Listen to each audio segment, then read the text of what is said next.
Heyo, Omni Dogs and Omni Kittens. It's Omni Dog, back from a little bit of a break while I had some things taken care of. I feel better. I'm starting to feel better enough to do group videos, and now I feel better enough to do solo reviews. These are way harder on me than those group videos, so that's why it took a little while for me to get back into shape, so to speak. And I've got two fantastic books to review for you. The first of all is Last God, which is an epic fantasy. I first read it on Hoopla to see if I was going to like it, because it's a small book. It's an expensive book. When I say small, I mean it's standard size. It's quite large, DC Black Label. When I say large, I mean it's thick. There's 12 issues in here, written by Philip Kennedy Johnson with fabulous art by Riccardo Federici. This book is full of surprises. Let me just show you a little bit of the art. When we start the book, and I'm going to do my darndest not to spoil this, because I want you to figure out things on your own and enjoy it as much as I did, which was a lot. This book weaves a story of having to kill the last god, Mal-Ultep, who is from the Void, a great black depth called the Void, and he resides on the top of the Black Stair. Now, how are you going to figure all that out? Well, on Hoopla, it's hard because the book has maps, so it's hard to refer to them on Hoopla. The book has maps at the beginning and the end of the book, but the dust jacket turns into this gigantic map with several areas actually covered in this map, and it folds out. I don't want to damage it. Okay, so then it folds out to help you follow along in the story, because it's told side by side. The first, the last god, Mal-Ultep, has created something called the Plague of Flowers. And our characters are on two journeys. There's two kind of separate characters. There's the first journey where they set out to kill the last god, and they encountered the Plague of Flowers along the way. When I say Plague of Flowers, these are people that are infected and turn into these incredible flowering monstrosities that kill and infect everything in their path. So that's what the Plague of Flowers is. It is ruining this particular kingdom, and it is ruining the world as this particular kingdom sees it. So let's take a look at the art real quick. I need to get some, first of all, these are great shots of what's going on in the very beginning. It's a reenactment in the very beginning of the original group that slayed the god. Did they slay the god? It's told alongside the first journey to slay the god, and then 30 years later, it's told side by side. A second group sets out to go to the Black Stair and kill the last god. And you're going to have to, I'm not going to spoil it, but it's told in a way that it's easy to follow, but it's told in a way where it goes the past 30 years past type of thing. So it's not hard to follow, but you do need to pay attention to the details, because you'll be reading along and it'll be the first journey and then it immediately goes to the second journey. So here's some of the flowering plague right here. If you can see these monstrosities, see how great the art is. It's remarkable art. And as I said, it's an epic fantasy. If you put the 12 comic books together, it will read very well and very interesting and exciting. It's a thriller. And when I say epic fantasy, Philip Kennedy Johnson has created this entire world. You have to read the lore that is included with it. It does take some time. He's created a language. He's created songs. There's the creation of a backstory on the world. It's not tedious at all. You won't enjoy the story as much if you don't read these things. And these are things that are in between issues. These tell the story of what has occurred prior to the creation of this world. It's world building that I haven't seen on a level in a comic book.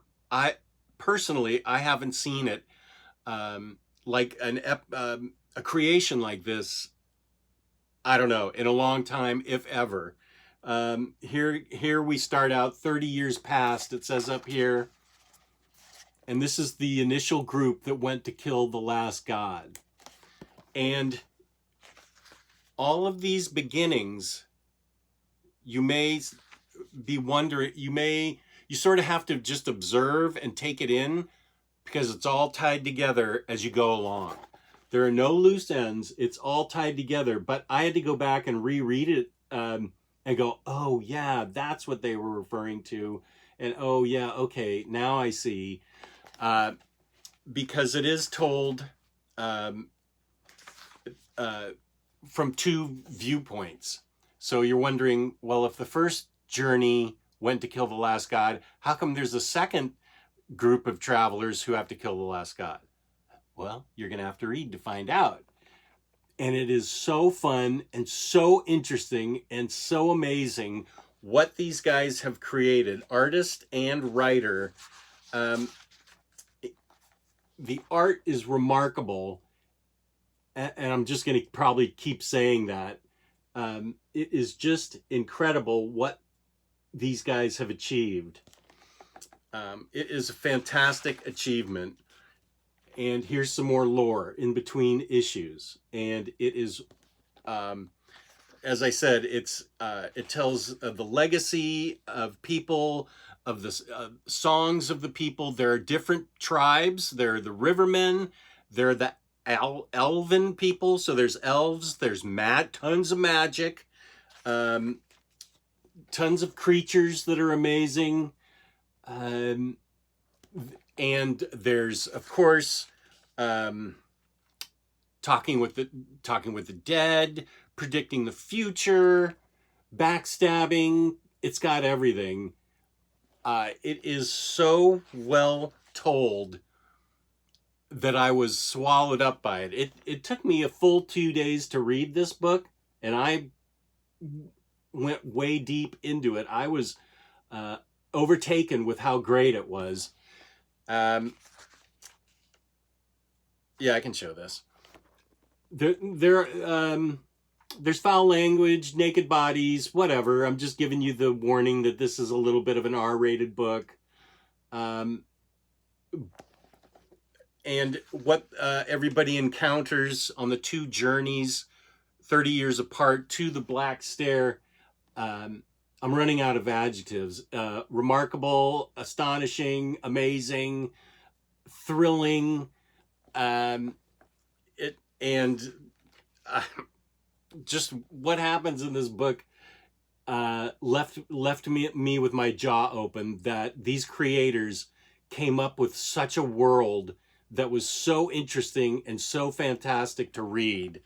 I don't want to spoil anything, but I also want to show you the colors are beautiful, but it's also very It's very dark coloring. There's dwarves in it that occupy an underground spot. Here you can see more flowering plague of flowers. So I'm just going to tell you, you need to get it. It's fantastic. I loved it. I think out of context, you can see these pictures and it won't spoil anything. I just want you to get a vision of how great the art really is. So this is a 100% book of the year so far, one of my top 5. I'm going to show you something that's also in my top 5. My top 10 is actually full. It's only August, so this has been a great year for books so far for me, for excellent books. So 100% recommend. Go get it. I'm happy to answer any questions if you want to leave them in the comments. But I don't want to give away too much, because there are various tribes that have to send a representative to each journey that goes, and they're represented, and you deal with the dynamics that happen. That's the whole story, really, is the dynamics that happen between the people and the beings on their way to try and kill the last god. That's really the story, is the dynamic, the group dynamic that happens. They do an amazing job with this book. So 5 thumbs up, 12 stars, 100%, 12%, whatever, get it. And the next book is also fantastic, and that is Barry Windsor-Smith's Monsters. I have in the description a couple of articles. This is another book that's told in some flashbacks, and you may need to refer back to the beginning as you learn things as it goes on. This is a note. It's called Monsters because the monster that's created, first of all, it's in black and white, it's oversized, and it's Barry Windsor-Smith at the top of his game, drawing amazingly. But I think we've come to find out that Barry Windsor-Smith is one of those rare people that not only is a fantastic artist, but a fantastic writer as well. Tells the story of a kid named Bobby who has lost an eye growing up. He appears in the office of the armed forces, and it's the Army. Yeah, I just wanted to double check. He appears in the office of the Armed Forces Recruiting Center, the Army, wanting to join. He's obviously been very directionless in his life, and we learn as we go through the book what has happened in his life. The Army, I won't spoil it, but I will say the Army takes this kid, and this is set back in the 60s. They use this kid to perform a Nazi experiment on. And of course, the experiment goes wrong. He's turned into a monster, but he's not even the biggest monster in the book. As you read it, you will find out it involves a couple of families that come together in the creation and trying to help this monster because after, of course, the Army creates him, they want to kill him.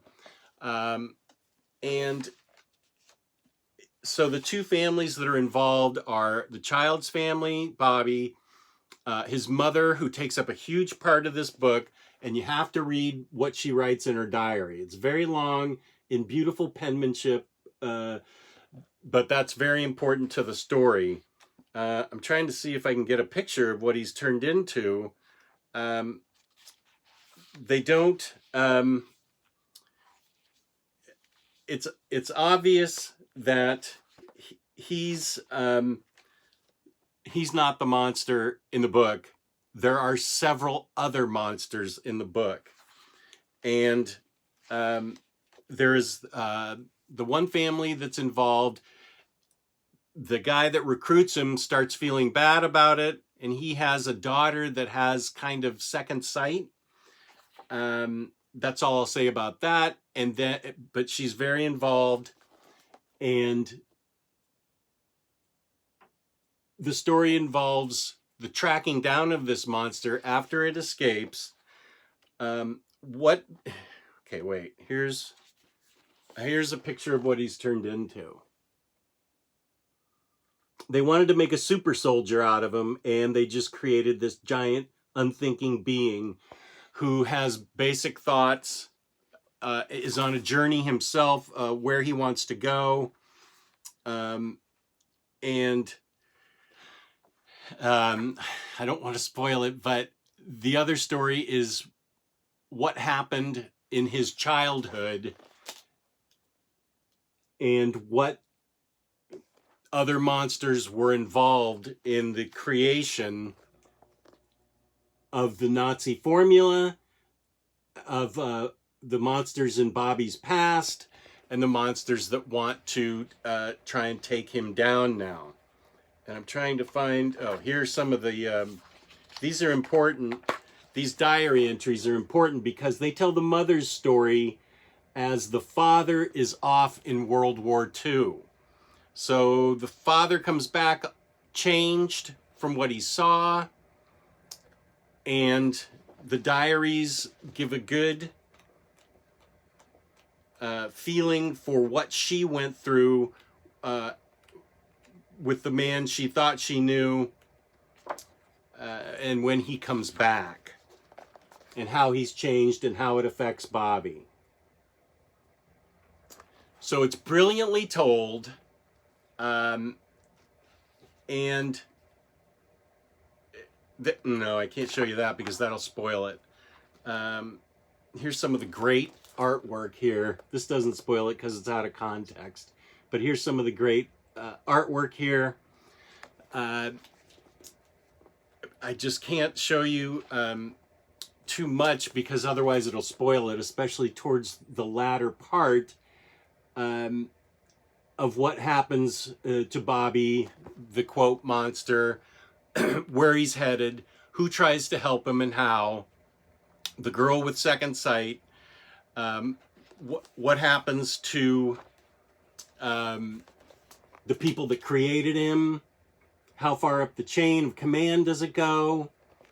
And it's interesting, in the description, I started out by saying, in the description, I've put links to several stories that apparently back in 1984, Barry Windsor-Smith came up with an idea about the Hulk, the Incredible Hulk, at Marvel, that one of the reasons, or the main reason, he was so angry and full of rage was because of child abuse, that his father beat him regularly. This story didn't get published by Barry Windsor-Smith. It was published under Bill Mantlo's got writing credit for it. Bill Mantlo, what I've put in the description are Jim Shooter's recollection of the time, Barry Windsor-Smith's recollection of the time. Sadly, we can't get Bill Mantlo's remembrance of it because he suffered a terrible hit-and-run accident in 1992, and he's been kept in a very... he's not able to respond to anything. That is a long time, 30 years, almost 30 years to be kept in a state like that. And my heart goes out to Bill Mantlo because he's being accused of taking the idea for the Hulk from Barry Windsor-Smith, publishing it, and this is apparently the culmination or the whole story that Barry Windsor-Smith wanted to write about the Hulk, and this is the book that he wanted to be a Hulk book. Now, he just wanted it to be one issue explaining it, but when the idea was taken from him, he spent the next few decades creating this, and then Fantagraphics published it.